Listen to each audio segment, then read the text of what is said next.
आज हम online classes के अंतर्गत कक्षा 12वीं विषय जीव विज्ञान के अंतर्गत जेनेटिक्स का अध्ययन कर रहे थे और जेनेटिक्स के अंतर्गत अगला टॉपिक का नाम है सेक्स लिंकेड इनहेरिटेंस, लिंग संलग्न वंशागतिकी। ये कहना चाहिए बहुत ही सिंपल चैप्टर है और इसमें से अधिकांश पिछले सिलेबस में भी और नई सिलेबस में भी इसमें से अनिवार्य रूप से क्वेश्चन आते हैं। ठीक है, तो इसमें कहना चाहिए कि रोगी है कि वाहक है, इनको घुमा घुमा कर दिया जाता है किसी न किसी सेट में हर साल। तो इसको मैं आप लोगों को बहुत ही सिंपल तरीका से बताता हूँ। ठीक है जी, इतना सिंपल तरीके से आप लोग को बताऊंगा कि आप लोग इसको कभी भी नहीं भूलेंगे। क्लियर? तो कहना चाहिए सबसे पहले अध्ययन करते हैं सेक्स लिंकेड इनहेरिटेंस, लिंग संलग्न वंशागतिकी। लिंग संलग्न वंशागतिकी मतलब यहाँ पर हम लोग कुछ ऐसे रोगों का अध्ययन करेंगे जिनके जीन किसमें पाई जाती है, सेक्स लिंकेड क्रोमोसोम में पाई जाती है। क्लियर? आप लोग को मैं पहले बताया था हमारे शरीर में कहना चाहिए दो प्रकार की क्रोमोसोम पाई जाती है। मेल में क्या पोजीशन होता है, 44 प्लस एक सवाई, 44 प्लस एक सवाई। फीमेल में क्या होती है, 44 प्लस XX। वो 44 क्या है, ऑटोसोम्स है। 44 क्या है, ऑटोसोम्स है। क्लियर? समझात गुणसूत्र। और जो XY है या 44 प्लस XX है वो क्या है, सेक्स क्रोमोसोम है। क्या है, सेक्स क्रोमोसोम, जिसको लिंग क्रोमोसोम बोलते हैं या फिर एलोसोम्स भी कहते हैं। क्लियर? तो पहले के वैज्ञानिक क्या मानते थे कि जो सेक्स क्रोमोसोम है, जो सेक्स क्रोमोसोम है उसमें केवल सेक्स का निर्धारण करने वाली जीन पाई जाती है, इसके अलावा इसमें कोई दूसरा जीन नहीं पाई जाती है। ये किसने कहा था, पहले के वैज्ञानिकों ने। आधुनिक वैज्ञानिकों ने क्या कहा, जो सेक्स क्रोमोसोम है उसमें सेक्स का निर्धारण करने वाले जीन की अलावा कोई दूसरा जीन भी पाए जाते हैं। ऐसे जीन को हम लोग क्या बोलेंगे, सेक्स लिंकेड जीन। ठीक है जी। चैप्टर का नाम है लिंग संलग्न वंशागतिकी। तो यहाँ पर प्रथम लिख दिया हूं मैं सेक्स लिंकेड जीन। मतलब पहले के वैज्ञानिकों ने क्या कहा था, सेक्स क्रोमोसोम में सेक्स निर्धारण करने वाली जीन पाई जाती है, लेकिन बाद के वैज्ञानिकों ने क्या बताया, सेक्स क्रोमोसोम में सेक्स का निर्धारण करने वाली जीन के अलावा कोई दूसरा जीन भी पाई जाती है। उस जीन को हम लोग क्या बोलेंगे, सेक्स लिंकेड जीन। क्लियर? और ये जो सेक्स लिंकेड जीन है, इस जीन में कहना चाहिए कुछ लक्षण पाई जाती है। आप लोग को मैं पहले ही बताया था, जीन DNA क्या होता है, आनुवांशिक पदार्थ होता है। हमारे शरीर में जितने भी लक्षण पाई जाती है, ये सब लक्षण एक पीढ़ी से दूसरे पीढ़ी में किनकी सहायता से जाती है, क्रोमोसोम की सहायता से जाती है। इसी कारण क्रोमोसोम को क्या कहा जाता है, आनुवांशिक गुणों का वाहक। लेकिन इन क्रोमोसोम के साथ में जीन भी एक पीढ़ी से दूसरे पीढ़ी में जाती है लिंकेज की सहायता से, और अपने लक्षणों को एक पीढ़ी से दूसरे पीढ़ी में ले जाती है। तो इस जीन में कहने की कुछ कैरेक्टर पाई जाती है, कुछ सिम्टम्स पाई जाती है, कुछ लक्षण पाई जाती है। उन लक्षणों को हम लोग क्या बोलेंगे, सेक्स लिंकेड कैरेक्टर। क्लियर? उसके बाद कहना चाहिए ये जो कैरेक्टर होती है, ये जो लक्षण होती है, एक पीढ़ी से दूसरे पीढ़ी, दूसरे पीढ़ी से तीसरे पीढ़ी, मतलब निरंतर आगे आने वाली पीढ़ियों में क्या होती रहती है, पीढ़ी दर पीढ़ी ट्रांसफर होती रहती है। जब पीढ़ी दर पीढ़ी एक पीढ़ी से दूसरे पीढ़ी में निरंतर ट्रांसफर होती रहती है, तब इसके लिए हम लोग कौन सा शब्द उपयोग करते हैं, इनहेरिटेंस, वंशागतिकी। तो इसको क्या बोलेंगे, sex linked inheritance, sex linked inheritance. इतना समझ में आया? सेक्स लिंकेड इनहेरिटेंस क्या है? सेक्स लिंकेड इनहेरिटेंस क्या है। ठीक है, तो सेक्स क्रोमोसोम में कुछ जीन पाए जाते हैं, सेक्स का निर्धारण करने वाले जीन की अलावा। ऐसे जीन को बोलेंगे सेक्स लिंकेड जीन।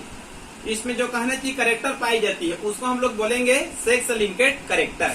और ये कैरेक्टर एक पीढ़ी से दूसरे पीढ़ी से तीसरे पीढ़ी में निरंतर अगली पीढ़ी में जाती रहती है। इसके कारण इसको हम लोग क्या बोलेंगे, सेक्स लिंकेड इनहेरिटेंस। क्लियर? ठीक है जी। आगे है criss cross inheritance. Criss cross inheritance वास्तव में कहना चाहिए पुरानी सिलेबस वगैरह में क्रिस क्रॉस इनहेरिटेंस नहीं लिखा गया है। वास्तव में सेक्स लिंकेड इनहेरिटेंस को हम लोग दूसरे शब्द में बोल सकते हैं क्रिस क्रॉस इनहेरिटेंस। एक किसका उदाहरण है ये, क्रिस क्रॉस इनहेरिटेंस का उदाहरण है। मतलब इसमें एक पीढ़ी से दूसरे पीढ़ी में ट्रांसफर होती है। तो कैसे ट्रांसफर होती है, जैसे कि मान लो कहना चाहिए पिता से ये किस में ट्रांसफर होती है, पुत्री।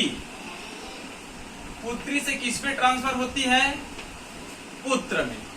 मतलब पिता पुत्र में ट्रांसफर नहीं होती है, ये पिता फिर पुत्री फिर पुत्र, फिर इसको हम लोग पिता मान लेंगे, फिर पिता फिर पुत्री फिर पुत्र। तो इस प्रकार से ट्रांसफर होती रहती है, जिसके कारण इसको हम लोग क्या बोल सकते हैं, क्रिस क्रॉस इनहेरिटेंस। क्लियर? आप लोग इतना जानेंगे जैसे कि ये जो मेल और फीमेल है, ये कहना चाहिए जनरली तौर पर मेल में ही होता है। जनरली तौर पर किसमें होगा, मेल में ही होगा। और ये वाई क्रोमोसोम में नहीं पाई जाती इसके जीन। तो कहना चाहिए मेल का पोजीशन क्या होता है, 44 प्लस XY। मेल का पोजीशन क्या होता है, 44 प्लस XY। तो इस वाई क्रोमोसोम में इसके जीन नहीं पाई जाती है। वाई क्रोमोसोम में इसके जीन नहीं पाई जाती है, केवल किसमें पाई जाती है, X में पाई जाती है। ठीक है, तो मान लो कहना चाहिए X में इसके जीन प्रेजेंट है, इनके X क्रोमोसोम में जीन क्या है, प्रेजेंट है। तो ये मेल क्या हो जाएंगे, डायरेक्ट रोगी हो जाएंगे। और यदि कहना चाहिए इनके X क्रोमोसोम में जीन प्रेजेंट नहीं है, वे क्या हो जाएंगे, नॉर्मल हो जाएंगे। मतलब मेल या तो नॉर्मल रहेंगे या फिर डायरेक्ट रोगी रहेंगे। इसमें वाहक नहीं होती है, इस शब्द को याद रखेंगे। मेल या तो डायरेक्ट नॉर्मल रहेंगे या फिर डायरेक्ट डिसीज रहेंगे, रोगी रहेंगे। ठीक है, मान लो कहना चाहिए फीमेल, मान लो कहना चाहिए फीमेल, इनका पोजीशन होती है 44 प्लस XX। इसमें वाई क्रोमोसोम नहीं है, इसमें वाई क्रोमोसोम नहीं है। तो इनके कहना चाहिए मान लो इसमें कोई में प्रेजेंट नहीं है, इनके 2 X क्रोमोसोम है, दोनों में प्रेजेंट नहीं है, तब ये क्या रहती है, नॉर्मल। यदि कहना चाहिए इनके एक में प्रेजेंट है, यदि इनके 2 X क्रोमोसोम में से एक में प्रेजेंट है, तब यह हो जाती है कैरियर, मतलब वाहक, मतलब फैलाने का कार्य करती है। यदि इनके दोनों X क्रोमोसोम में प्रेजेंट है, यदि इनके दोनों X क्रोमोसोम में प्रेजेंट है, तब ये क्या हो जाती है, ये रोगी हो जाती है। क्या हो जाती है, ये रोगी हो जाती है। तो याद रखेंगे फीमेल में 3 पोजीशन होगा, एक रहेगा नॉर्मल, एक रहेगा कैरियर वाहक, और एक रहेगा डिसीज। दोनों में प्रेजेंट नहीं है तब नॉर्मल, दोनों में से एक में प्रेजेंट है तो कैरियर वाहक। यदि दोनों में प्रेजेंट है तब ये क्या रहेंगे, डिसीज युक्त।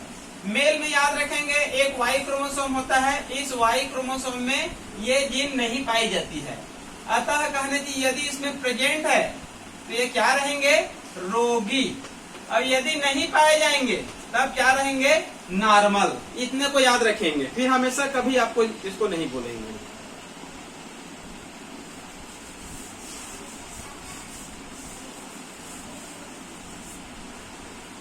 क्रिस क्रॉस इनहेरिटेंस भी इसको कहा जाता है, क्योंकि इसका ट्रांसफर कैसे होता है, पिता पुत्री पुत्र। फिर पुत्र को क्या मान लेंगे, पिता पुत्री पुत्र। क्लियर? आगे है उसके बाद इसका उदाहरण देखेंगे सेक्स लिंकेड इनहेरिटेंस का। वैसे तो कई उदाहरण है, लेकिन 12वीं की पुस्तक में कहना चाहिए 2 उदाहरण दिया गया है। दोनों उदाहरण को आप लोग अच्छे से ध्यान से सुनेंगे और देखेंगे। क्लियर? पहला है हीमोफीलिया। पहला क्या है? हीमोफीलिया। और सेकंड क्या है? Colour blindness. पहला क्या है? हीमोफीलिया और दूसरा क्या है? Colour blindness. पहले इनका एक एक अर्थ बता देता हूँ। हीमोफीलिया एक रोग है, मतलब ये एक लक्षण है। इसको हमारे शरीर में क्या बोल सकते हैं? लक्षण है, ठीक है। लेकिन ये लक्षण ये एक रोग के रूप में है। विज्ञान शब्द में इसको एक लक्षण कहेंगे, लेकिन ये लक्षण किस रूप में है? मान लो हमारे शरीर में रोग के रूप में है, तो इसको यहाँ पर रोग कह सकते हैं या लक्षण मान सकते हैं, ठीक है। तो हीमोफीलिया का अर्थ होता है जब किसी व्यक्ति में जैसे चोट लगता है, जैसे कि हमको कहीं पर हम लोग गिरते हैं तो जैसे कहीं पर चोट लग जाएगा तो रक्त निकलना प्रारंभ हो जाता है, और कुछ देर बाद देखते हैं तो रक्त अपने आप क्या हो जाती है? जम जाती है, मतलब थक्का जम जाती है और रक्त का निकलना क्या हो जाती है? बंद हो जाती है। लेकिन जब किसी व्यक्ति में हीमोफीलिया नामक रोग है और यदि उनके शरीर को कहीं पर चोट लगती है तो रक्त क्या होती रहती है? हमेशा निकलती रहती है और ब्लड का क्लॉथिंग नहीं हो पाती है।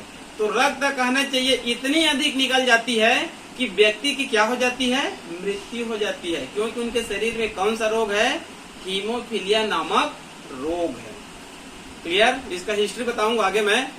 दूसरा है कलर ब्लाइंडनेस। कलर ब्लाइंडनेस, इसको वर्णांधता रोग कहते हैं।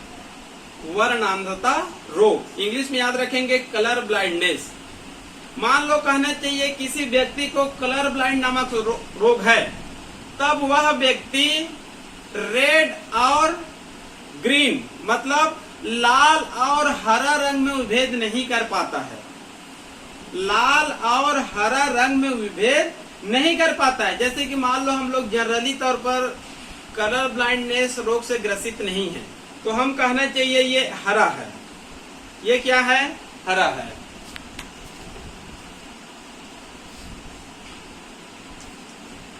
जनरली तौर पर कहना चाहिए हम लोग इस रोग से ग्रसित नहीं हैं, तो ये लाल कलर का है मान लेते हैं और ये हरा कलर का है।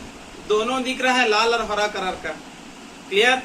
जब किसी व्यक्ति को कलर ब्लाइंडनेस रोग होगा वो लाल और हरा रंग में विभेद नहीं कर पाता है, मतलब दोनों कलर या तो लाल दिखाई देगा या दोनों कलर हरा दिखाई देगा। मतलब वह व्यक्ति कहना चाहिए लाल और हरा रंग में विभेद नहीं कर पाता है। मान लो कहना चाहिए दोनों कलर कहना चाहिए, देखेंगे ऐसे तो क्या दिखाई देगा? ये लाल ही दिखाई देगा।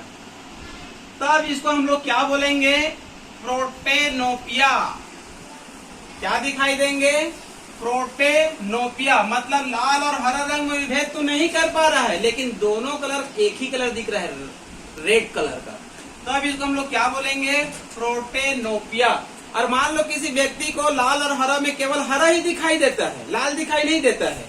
दोनों को देखेंगे तो केवल कहना चाहिए ग्रीन मतलब हरा ही दिखाई देती है, तब उसको हम लोग बोलेंगे ड्यूटेरोनोपिया। ड्यूटेरोनोपिया। खैर इतना अंदर तक सामान्य 12वीं में नहीं पूछा जाता है, लेकिन नीट में इसको पूछा जाता है, ठीक है। यदि आप नीट का तैयारी कर रहे हैं तो आपको कहना चाहिए एकदम से डिस्क्रिप्टिव कहना चाहिए, आपको याद करना पड़ेगा। छोटे से छोटे शब्दों को आपको याद करना पड़ेगा। इसको भी याद रख लेंगे। केवल लाल कलर दिखाई देगा तब प्रोटेनोपिया बोलेंगे, यदि हरा कलर कहीं दिखाई देते हैं तब ड्यूटेरोनोपिया कहेंगे। क्लियर? और सामान्य शब्दों में कहने चाहिए इस रोग को हम लोग क्या बोलेंगे? Colour blindness. इसका समझ में आ गया? क्लियर? वास्तव में कहना चाहिए एक बार नीट में पूछा गया था, जो सेक्स लिंकेड इनहेरिटेंस नामक रोग है ये प्रभावी है कि अप्रभावी है? तो उत्तर में दिया रहता है ये अप्रभावी है। मतलब इनके क्रोमोसोम के जीन में अप्रभावी म्यूटेशन के कारण ये उत्पन्न हुआ है। क्रोमोसोम में पाए जाने वाले जो सेक्स क्रोमोसोम है उसमें कहना चाहिए जो जीन होती है उसमें अप्रभावी म्यूटेशन के कारण होता है, जिसके कारण इसको क्या कहा जाता है? अप्रभावी। क्लियर? इसको भी याद रखेंगे, ये प्रभावी नहीं है, ये अप्रभावी रोग है। क्लियर? उसके बाद देखेंगे जैसे कि मैं यहाँ पर लिख दिया हूँ, इन दोनों रोगों को मैं बहुत ही सिंपल विधि से बताने का प्रयास कर रहा हूँ। इतने को आप याद कर लिए तो आप इसको कभी भी नहीं भूलेंगे। क्लियर? तो यहाँ पर कहना चाहिए सेक्स लिंकेड इनहेरिटेंस का दो रोग है, एक है हीमोफीलिया और एक है कलर ब्लाइंडनेस। यदि आप हीमोफीलिया का अध्ययन करेंगे तो वहां पर क्रॉस बनाएंगे तो हमेशा उसको हीमोफीलिया को क्या लिखेंगे? एच लिखेंगे। क्या लिखेंगे? एच। और कलर ब्लाइंडनेस को यदि आप लिख रहे हैं और क्रॉस एक चित्र बना रहे हैं तो उसमें हमेशा क्या लिखेंगे? सी लिखेंगे। इतना तो याद है। हीमोफीलिया मतलब एच से शुरू होता है, कलर ब्लाइंडनेस मतलब सी से शुरू होता है। तो अभी आप लोग को मैं यहाँ पर बताया था मेल और फीमेल। मेल में कहना चाहिए 3 पोजीशन होती, फीमेल में 3 पोजीशन होती है, नॉर्मल, नॉर्मल, कैरियर, डिसीज, सामान्य, वाहक, रोगी। मेल में 2 पोजीशन होती है, एक होता है या तो नॉर्मल या फिर डिसीज। तो इसको कैसे लिखेंगे इसको आप लोग ध्यान से देखिए। देखिए ये एफ मतलब फीमेल, एफ मतलब फीमेल। तो देखिए यहाँ पर 3 पोजीशन देखिए, एन मतलब नॉर्मल, कैरियर, डिसीज। 3 याद रखेंगे, ये सबसे महत्वपूर्ण है। Normal, carrier, disease. क्लियर? अब ऐसी गोलाकार बना दीजिए, यह हो गया। अंदर में कहना चाहिए ऐसे बना देते हैं, ये केवल एक सिंबल है ये। ठीक है जी। अब देखिए यदि नॉर्मल है, यदि फीमेल क्या है? नॉर्मल है। इधर का अधिकांश कहना चाहिए फीमेल क्या है? नॉर्मल ही है। इधर का अधिकांश मेल क्या है? नॉर्मल भी है। ये लगभग इधर हमारे इधर नहीं पाई जाती है। क्लियर? तो कहना चाहिए यदि मान लो फीमेल क्या है? नॉर्मल है, तो दोनों में एक्स लिख देंगे। दोनों में क्या लिख देंगे? एक्स लिख देंगे। क्लियर? यदि फीमेल क्या है? कैरियर है, तो एक में क्या लिखेंगे? एक्स लिखेंगे और एक में क्या लिखेंगे? एच लिखेंगे। यदि हीमोफीलिया का अध्ययन कर रहे हैं तो एच लिखेंगे। कलर ब्लाइंडनेस नामक रोग का अध्ययन कर रहे हैं तब इसमें क्या लिख देंगे? सी लिख देंगे। क्लियर?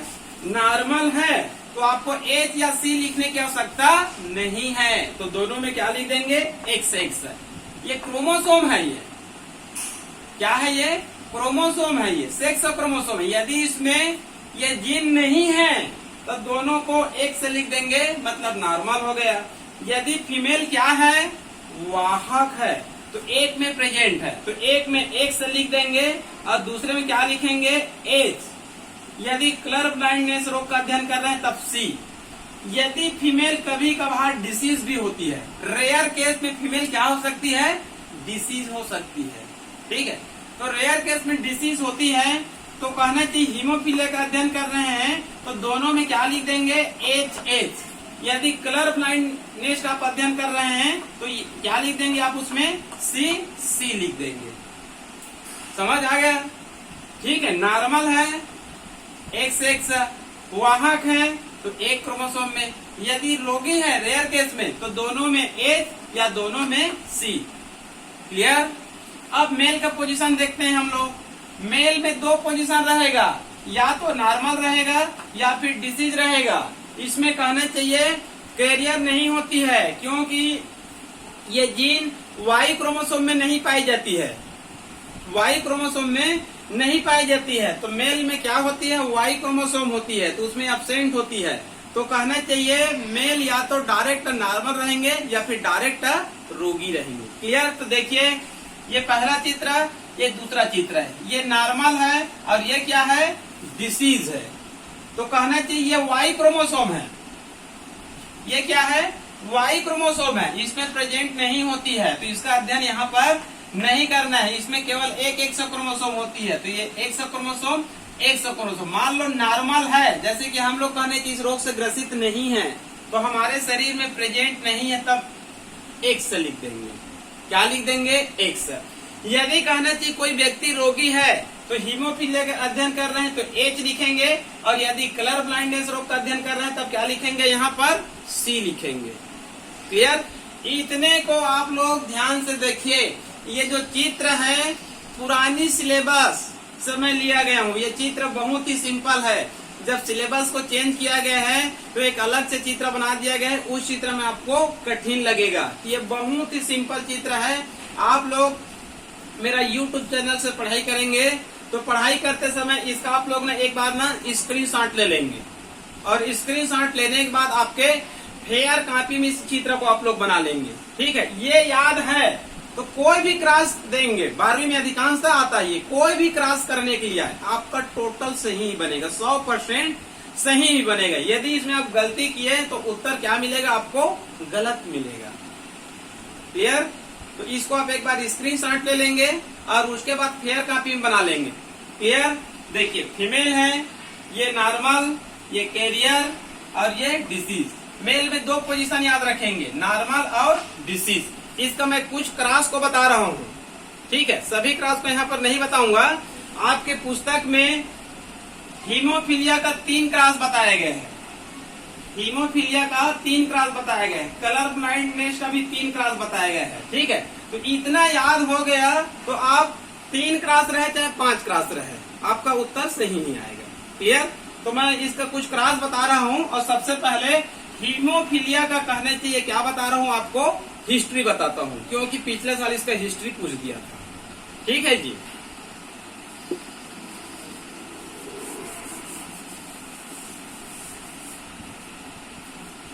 देखिए, इस साल कहना चाहिए जो 12वीं का एग्जाम हुआ उसमें कहना चाहिए हीमोफीलिया आया था। ठीक है, और आपके जो पुस्तक है उसमें इसका जहां तक हो सके हिस्ट्री नहीं दिया है, सामान्य पुस्तकों में। क्लियर? तो एक लाइन उसमें हिस्ट्री पूछ दिया था, तो मैं पहले इसके हिस्ट्री को बताता हूँ। ठीक है, हीमोफीलिया एक ऐसे रोग होता है जिसमें कहने की रक्त का थक्का नहीं जमती है। रक्त निकल रहा है तो रक्त निकलता ही रहेगा, और उसमें रक्त का थक्का नहीं जमेगा, ब्लड क्लॉटिंग नहीं होगा, और रोगी की क्या हो जाती है, मृत्यु हो जाती है। जनरली तौर पर ये आसपास में रोग नहीं पाया जाएगा। ये रोग जनरली तौर पर भारत में नहीं पाया जाएगा।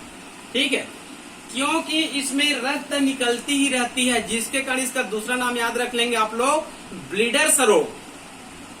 रोग का नाम क्या है, ब्लीडर्स रोग, मतलब रक्त का निकलते रहना। और ये कहना चाहिए कहाँ पाई जाती है, यूरोप के शाही परिवार में। यूरोप के शाही परिवार में पाई जाती है, जिसके कारण इसका तीसरा नाम हो गया है शाही रोग। क्लियर? इसका हिस्ट्री बता रहा हूं। कुछ पुस्तकों में लिखा रहता है इनकी शुरुआत 19वीं शताब्दी में हुई थी। इनकी शुरुआत